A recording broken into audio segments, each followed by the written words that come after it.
Oh my God. Okay, so um Spontaneous Esther came out to play today. And I just feel very excited. It's funny. So today is International Women's Day, and I was feeling like today was my birthday. Very weird and funny feeling. But yeah, that's how I have been feeling up to now. And I just thought to do an Instagram live for my Instagram community, obviously, because I haven't done something like this in such a long time. Ever since I launched MWN, which is Married Worthy Network, it has just been a lot for me. There was a time when I could just do Instagram live back to back, no big deal. Do what you want to do. You can be spontaneous like that, and it just goes on well for you. But right now, I am in that season where structure is taking over spontaneity. Yeah, so it doesn't mean that I am deleting being spontaneous from my dictionary. It just means that I have sense now, and I am more interested in actually building, in systematically building lives, building resources that really, really would help us as individuals. So this is the first Instagram live on the Global Esther page. And I just thought to do this video because I had a couple of thoughts on my mind to commemorate the International Women's Day. And yeah, so that is why we're here. So, in case you're just meeting me for the first time, my name is Esther Sholari, and I am a certified marriage and relationship counselor. I run Imole Counseling, and I also run Married Worthy Network. And these two things are so dear to my heart because it is the core of who I am. And I believe that on the last day, amongst the many things that I would answer to, I really would have to answer to what I have been able to do with Imole Counseling and the Marriage Worthy Network and any other expression that a father would commit onto my hands. So this video, this Instagram live is really just me encouraging every other lady out there, every other woman out there, that you are strong and beautiful and you are actually going somewhere to happen, and to also encourage you to maximize this season of your life, because believe me, it's a season. And if there's anything I have learned over and over and over again in this past few years, it is that no season in itself lasts forever. So just recently I was listening to DDK. If you do not know who DDK is and you're a woman, please, you need to know, you need to plug in into that stream. So I was just listening to her, and she's talking about how 90 days is actually a structure, even for nature, that gives a clue into how we should also live our lives. And then she talks about um, how you have the winter, you have summer, you have autumn, you have spring. Forgive me if I'm not saying to the right order, but yeah, it gets the gist. And how these are different seasons in one year. And the understanding for me is that, yes, we're in year 2023, but we are going to be in different seasons. And for some of us, it is 2023, 2024, 2025, one particular season. And then, you find yourself in another season and you just move on like that. There was a season of my life when it was just me alone. Me as an unmarried lady, I could do some things, I could call some shots without feeling the need to. I cut some shots without having to think so much about it. I could do spontaneous videos. It was just me. There were some things I had then, there were some things I didn't have that I felt I really needed, but somehow I was just able to, continue with whatever it was I was to do. And then I got married, and that was another season entirely. And I realized that things had to change. I just could not be spontaneous like I used to. I still was spontaneous. It was just a little, a little different. And I had someone to consider. I had to consider what he was doing and all of that. And that was his season. And then our daughter came on board, and up to that time till now, it's been such a ride and such a different season from what I am used to. And if I was 50% spontaneous when TA was into the picture, that's his name of my daughter, I am I am now 20% spontaneous because I have a daughter. So I can't just do things just for the sake of doing them. I have to talk to my husband. I have to be sure there's someone to, watch after our daughter. And we're trying to be very careful about having external hands. We're just trying to be careful. We're not paranoid. We are really just trying to be careful. We just feel like right now we can still manage it. Yeah, when we get to that point where we feel we need someone else, we just might have to reach out to someone else. So, and it's a different season like that. And I also know that even between when I gave birth to her and now, I feel like I have moved on to different seasons.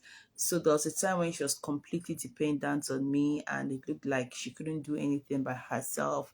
And now it has moved to her having a sense of independence, and she wanted to even do things herself.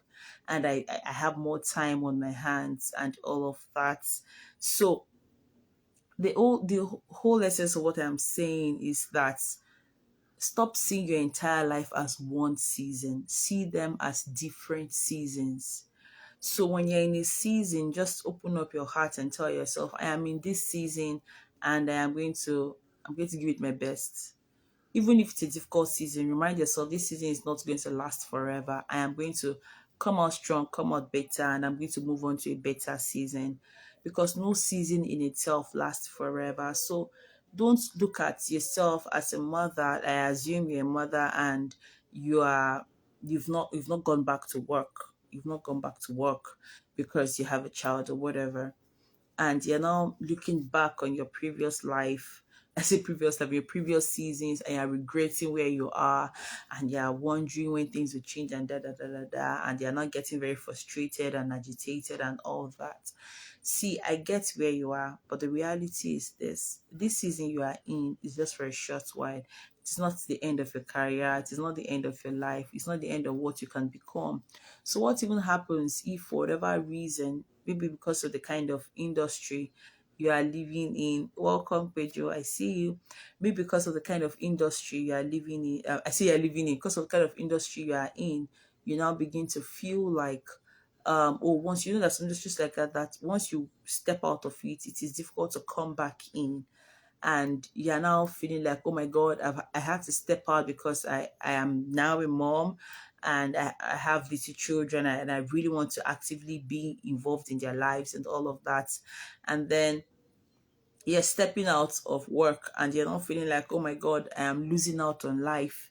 It's because you are judging that work as a season of your life as your entire life. It is not your entire life. I repeat, it is not your entire life. It is not your entire life. It was just a season that had to come to an end. So now that you're in a new season, remember a time is going to come when these children of yours would even travel out, or relocate to get married or something. So if you're looking at this season and you're feeling like, oh, this is everything there is to me, you are wrong. You are very wrong, because that's not all there is to you. That is not all there is to you. There is more.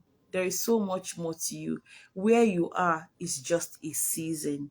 There is a season when you have to actively get involved in the lives of your children. There is a season when they are much older and they can take more responsibilities themselves, and you can probably put in someone over them while you just have the overseeing function or something like that. Like you can always restructure as you go. So do not for anything think that your life will not amount to anything because you're in a season that you don't exactly like. No season lasts forever. If you're single and unmarried, there's a program myself and Oba are planning to do, a one-off program. I am thinking maybe I will add it as part of the topics for our singles hangouts. And it is things we wish we knew when we were single, or there's where you frame that topic. Things things we wish we knew about marriage when we were single, something like that. Because we're just having this conversation. That's myself and Oba, my husband. We're just having this conversation, and he was talking about how he has a different perspective about some things marriage wise, and how he wished he knew some of the things he wishes he knows now, and all of that. I'm like, you need to talk. You have a whole lot to share. We need to listen to you properly. And I, on the other hand, I also have a whole lot to talk about. Not it's every that is bad. There are some that are really good too. So we're just thinking about that, and I really think it's something I want to do for our singles hangouts. So, but the point that I'm trying to make is that we belittle our single season, our unmarried season. We belittle it so much. We despise it so much. We just feel like it is the worst season of life. And there are many people who go through different seasons of life with the same negative attitude. So they do not amount to much. So they hate their lives. They hate their lives. So for me currently, I'm in a season whereby my daughter wants to sleep and she has to lie on my chest or my back or my stomach. There must be body contact. Hey, it is not going to last forever. The time is going to come when we are both outside and I want to hug her and she's probably telling me, no, mommy, my friends are looking at you. I bet she doesn't say that. But let's face it, children get to that point. So now that all she wants is me cuddling her and giving her kisses and just being by her side, I am opening up my heart to enjoy it, to just see it as a blessing, as a season. And I see this season even in my ministry. Like, I see it, and I know that there are some of us I know there are some of us I'll say companies, right? Or maybe in our work life where it just um looks like we've evolved. So this minute we are one thing, the next minute you're another thing. See, don't take it hard on yourself. Do you understand? The cocoa is, what do I need to learn in this season in order for me to make the best of it? That is just one question you need to ask yourself. Where I am now is so different from where I was last year. As of last year, I was still doing DSL. I had already become very comfortable. I had built something that I really liked. It was fine. Even though that same last year, I had also started the mole counseling officially, and I had gotten a hang of it. And then this year, I'm like, okay, let's do MWM, Everybody Network, and we are on it, and it just feels so different. It just feels, it has its own technicalities. And just this morning, I was ranting to Oba about how I really desire that people will own MWN, like they would see it as their own. Like, so I'm posting a flyer for a program and they are rushing it, they are reposting because it's like it's my content too. Like, how do I get people to be on that level? I had them for DSL. Well, why is this so difficult? And he just kept on saying, Esther, you just started. You're not even up to a month yet. You just started. And I think sometimes we put ourselves under so much pressure in order to become, without giving ourselves the time that is needed to become. It's just like, just imagine expecting a pregnant woman to say, I want to give birth now, when the baby is just 12 weeks. What do you want to give birth to? Really? Some things just take time. Some things really, really just take time. So allow time. Allow time. Allow time. Yes, you need to ask yourself those questions, because for me now, I am thinking, how do I get people to own it? And that is setting me on that journey to finding this answer that I need. And I will find the answers and I will implement the answers. And I know I would see a different result. But the point I'm really trying to make is this: there are seasons to life. There are seasons to life. Understand the season you are in and focus on it and leverage on it and maximize it and do not belittle it. It's a season. It's a season. It is not forever. It is not forever. You are going through a hard time. It will pass. You know, someone said something. I was in the keke one day, just recently, and this woman said, just talking about this POS people, these guys that are ripping us off, everybody, it's crazy. And she said,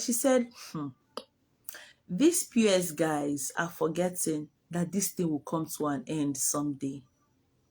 They are forgetting that we are not going to continue like this forever as a country. It will eventually pass. ATM cards will eventually dispense cash. You know, banks will eventually operate as normal. Yes, maybe we may not have as much cash as we used to have because of the whole cashless policy they are establishing, but we wouldn't have to be doing 1.5 on 5K or 3K or 4K on 10K and all that crap. You know, so the point is we will still have funds. And then she said, all these things will pass. And many of these POS guys have succeeded in making enemies for themselves because they are forgetting that the money they are making now is not up to what they would still make later when this season passes. It's not up to the kind of goodwill they can have when this season passes. She understand. I know she was just talking, and it just dawned on me that really, this PS guys, it is not forever. Oh, it is not. It won't continue like this forever. There's definitely going to be a breaking point. Some things will give way. Things will definitely change. So imagine a POS person being very insultive and all of that just because they are now them they reign. You will lose out on many good people and you lose out on many good opportunities in your neighborhood. You know, but when you understand that this is just a season, another season is going to come where things will balance out. Your response to people would be different. So I feel like I have said so many things, and I really just even hope that what I have said is making sense to you. But just be encouraged, and be encouraged. It's a season. This is something I remind myself many times. It's a season, Esther. It's a season. Give your best to this season. Make the best out of this season. You know, single people feel like this singlehood is such a terrible season, but then they get married. Ask the people that are married, just go and ask them, let them gist you how this marriage thing is working out. You will see that it's a lot of work, and even within the marriage there are also different seasons. Even within the marriage, you go from you guys not understanding yourselves to understanding yourselves, to getting distracted because of a career progress or children or something, to coming back together. Like it's just a whole lot. So it's just a whole lot. So your understanding of seasons would really, really make a world of difference for you. It would really make a world of difference for you. Now, I have said a lot about seasons, so let's move on to the other thing that was on my mind when I thought of this Instagram live. Again, I know it's spontaneous, but it is what it is. So the other thing, my sister in love is here, TK Sholari. Have you heard of TK Sholari? Like, do you even know who that person is? Omotuke Frara. Forget though.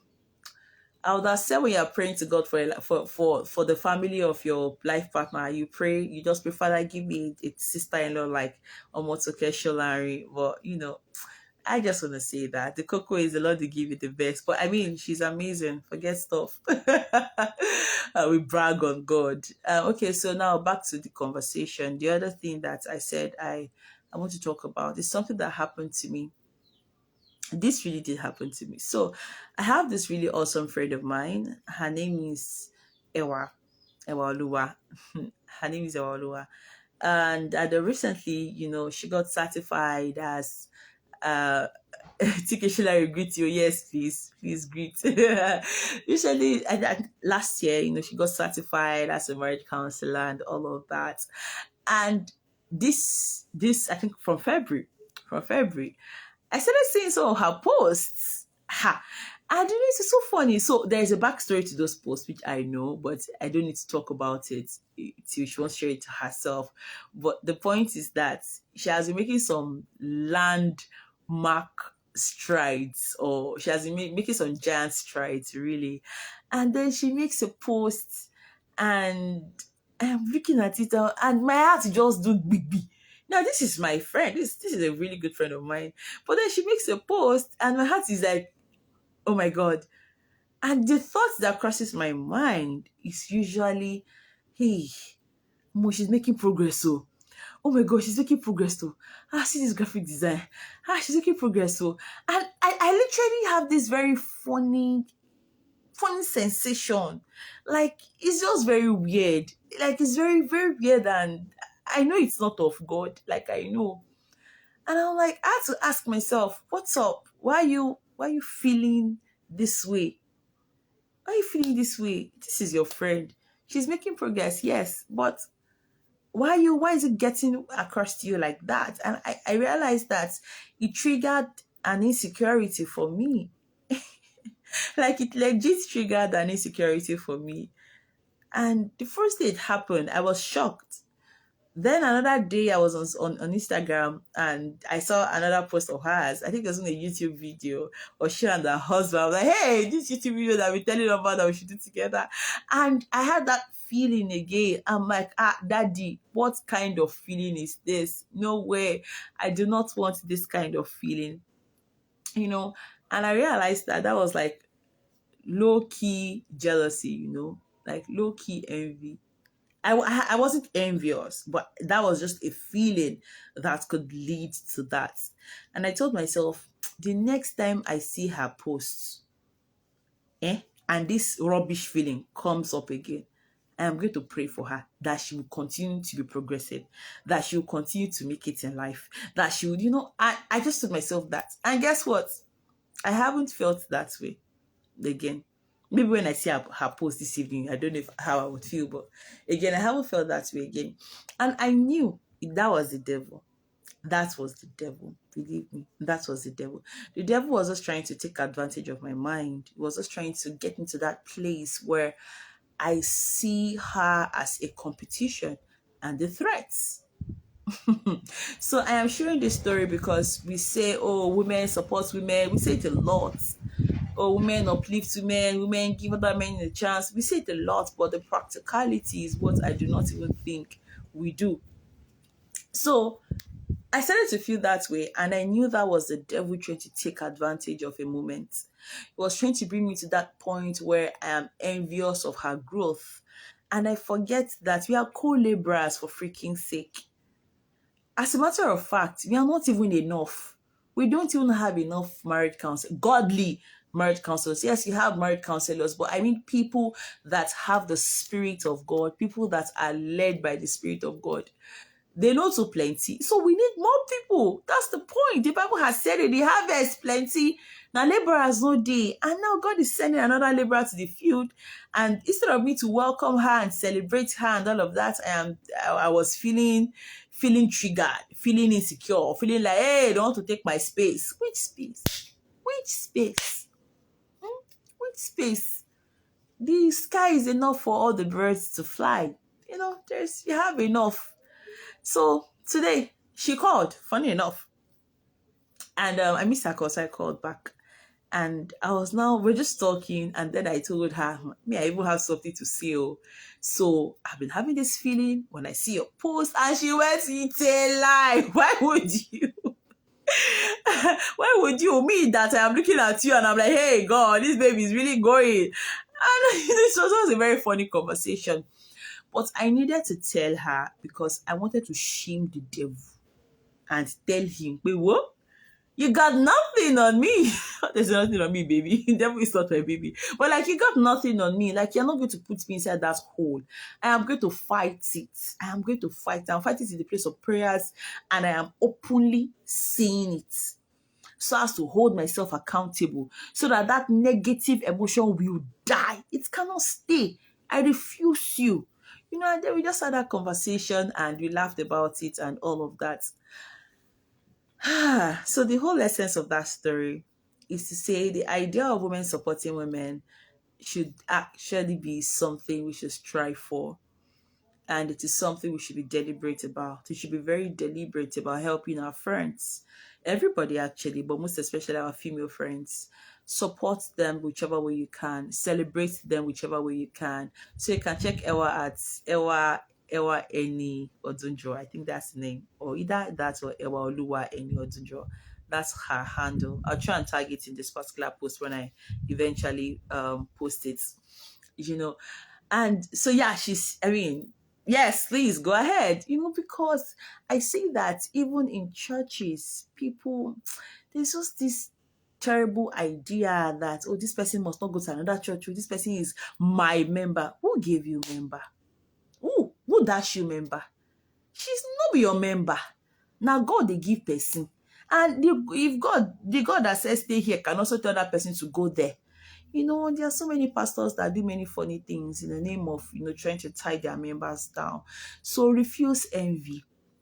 As today is International Women's Day, I am saying it. Refuse envy. Refuse jealousy. Fight it. Fight it. Be self-aware to know when a negative emotion is creeping into you. So someone launches a house and you've not launched the house and they're beginning to feel a certain type of way. Fight that emotion, because if that emotion can grip you, it be like leech, it be like parasite, it go suck you dry till you become a witch. They just like, you're not saying going to coven, but you don't join. So you have to be very careful.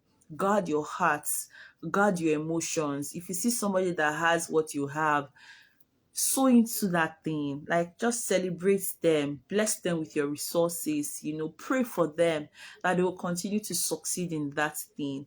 And if you feel that the person is mature enough and can handle that kind of conversation, because not everybody can handle it, some people will just say, hey, so you mean that Esther has something bad in mind for me, and then they begin to misbehave. So, but if it's someone that is mature, you can just say it. I'm also saying to this Instagram live deliberately so that I can shame the devil, so that he knows that what is society, because sin thrives in secrecy.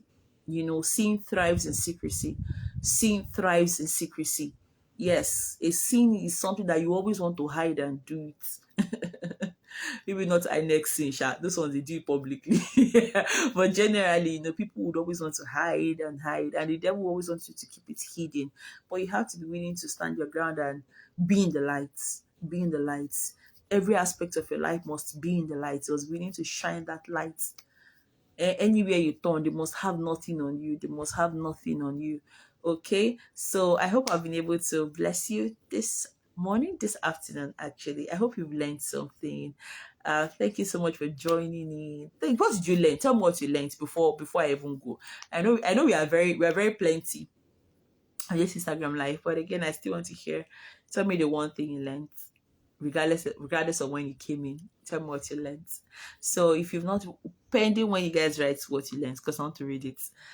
If you've not joined Marriage Worthy Network, I don't even know what you're doing. I learned to always speak out. Yes, always speak out. But before you speak out, pray about it. Pray about it, please. Before you speak out, pray about it. Like, sort it out in the place of prayer, then speak out so that the person hears what they're supposed to hear. Yes, sin thrives in secrecy. That's it, really. And this thing about sin thrives in secrecy is the same issue many Christians are having in terms of sexual purity. Yes. So today they kissed, but they cannot tell anybody because they are trying to show that they are strong and powerful. They're trying to show that they are assistant Jesus. They don't want anybody to know that they can fall. You are a human being. You have flesh and blood. As a matter of fact, if you are not attracted to that sister or brother, there is a problem. There's a problem. So you have to deal with it. You have to talk about it. You have to have accountability partners. Yeah. So if you are single here, this is me telling you, have accountability partners. Your body is doing gis. You should have somebody that can call and say, what something is going on. The way my body is doing, bless if I grab this guy, the person can talk sense into your head or encourage you in the word or something. Do you get? Yes, don't hurt things. Don't, please. I don't know how that fits. I don't know where that came from, Sha, but I want to believe that that must have been a very important part of the conversation. So yes, don't hoard things, especially good things. Yeah. And okay, deal with the thought first in the place of prayers. Yes, yes. For me, I had to. I told the devil, if you bring this, in fact, there's another one. Let me share this one quickly before I go. There's this person that I think I shared it in some other place before. There's this person that really offended me at a particular point in time, and I thought I had moved on, And then I just realized that. So when I wash my dishes is when I get to speak in tongues. I just speak in tongues. I wash my dishes, and then I realized that at a certain point when I'm washing the dishes, this person start coming to my mind. They start coming to my mind. I say, which kind? What's the meaning of this? I have really gotten over this. Why is this offense still coming? And I knew that it was the devil. The devil was trying to replace that prayer time with these negative thoughts. And I was like, no, I'm not going to think this negative thought. But it was as if the more I said, I am not going to think this negative thoughts, the more the negative thoughts, kept coming. And I told myself, and I told the devil, the next time you bring this negative thought to me, I am going to pray for this person. I mean, I will just start bashing and I will start praying that it will be well with the person. That was the end of those thoughts. So the thoughts did not come after that day. So we can as well say that the devil does not want you to pray for somebody else. So he would rather keep whatever it is he is doing to himself, because he knows that by the time he reminds you, that's a reminder, that's like a call to prayer. You start praying for somebody. No, don't pray. So like, if you don't want me to pray for this person, do not bring these demonic thoughts my way. And that was the end. So we have to be self-aware. As Christians, we have to be discerning. As women, we have to guard our emotions. We have to guard our emotions. Nothing must jump on your emotion like that and just leech on it and make a mess out of you. Nothing. You shouldn't give anything that opportunity to make a mess out of you. You have to be able to be on guard. Be on guard. Sometimes it's your husband. I'm really pouring out today. Okay, Shele, Oluwa, also, you have blessing for me. Okay, now. So, last story. I didn't even have intentions of sharing all these plenty stories, but I would. So, last story. Just yesterday, funny enough, I was feeling. I felt like I wasn't as loved as I would want to be loved by my husband. Yeah, that was how I felt. I've never even told him this. Anyway, I don't talk up. Anyway, I felt like I wasn't as loved as I would have preferred by my husband. Like, it just felt like I couldn't tell him, I'm not feeling, I feel like my love tank is not as full. And in that moment, I said, is it my husband that is not feeling my love tank? Or what I need is something deeper? I said, okay, how has your relationship with God been? Have you really been consistent in the place of the word in recent times? Have you been consistent in the place of prayers? Because that is the real, see, God created that space for himself. He created that space for himself. So if you are not conscious, you would fill that space, that God void, with every other thing. And you'll be thinking that is what that space is for. No, it's for God. And I realized that, no, actually, I've not been plugged in like I should. And I'm like, okay, we are going to fix that first. I will stay in the presence of God, soak in his love, bask in his love. When I bask in it, if I now see that, daddy, wow, I have basked in the Father's love, and more, I am thinking, there are some things you still need to do. Then I can now call his attention to it, and then we can now, do something about it. But it won't be a case of me expecting that a human being should meet my emotional needs completely. I don't think it should be like that. There are many women in relationships who are so desperate for love, who literally cling to their husbands or partners' affection because they don't have any other means of getting that love. So they are like that. Me, I refuse to be like that though, because I'm not going to allow one human being come and dictate how much of love I get to receive in my lifetime. So me and God is my lover. My lover, your baby is singing. Like, really, that's how it is for me. So it is me and God. When I begin to feel like my love tank is empty, I go back to him first. Feel me. Remind me of your love for me. Remind me of how much you care for me, the plans you have for me. Remind me of all of those things. After that, if I now feel that, okay, the humans around me are really not doing the needful, then I can talk to them. And I realize that when I talk to them, I talk with sense. I am not just emotional. I am talking because I really know this is what I need and this is what exactly I need. Do you get? So I believe that is someone's answer. Sometimes the devil tries to confuse us on focusing on another person's path. My sister, this one that you talked about, the MWN on my table, the work where I still get, where I never even open. E plenty, oh, e plenty. But no, I know the reason the work was supposed to do. I am looking at another person's work and I feel like, she's flying. Yes, she's flying, but have you focused on what you're supposed to do? So focus. So yeah, that's it. Okay, thank you so much for joining me on this Instagram live. I really do appreciate it. Once again, my name is Esther Sholari. I am so grateful to have done this Instagram live. I feel like I poured, like more pour. Okay, so join my body network community. I'm even serious. I'm not even joking. I'm even serious. I'll come up with professional counseling session. Okay, fam. I love you. Do you have any last words? I'm sweating. No, sorry. The fan is not on. Do you have last words? If you have, put it there. If I've ended the Instagram live, send it to me privately. I love you guys. Happy International Women's Day. Remember, keep supporting the other women in your life and every other person in your life, actually. Remember, your thoughts are for you to guard. So do not just leave it on autopilot and expect that life will just unfold for you. You have to be the one to guard your heart. Guard your heart with all diligence. And like I said at the beginning, for those that missed it, your season is so important. Your season is so important. So enjoy this season of life, because no season remains the same. Really, we evolve. Have a beautiful day. I love you. Mwah.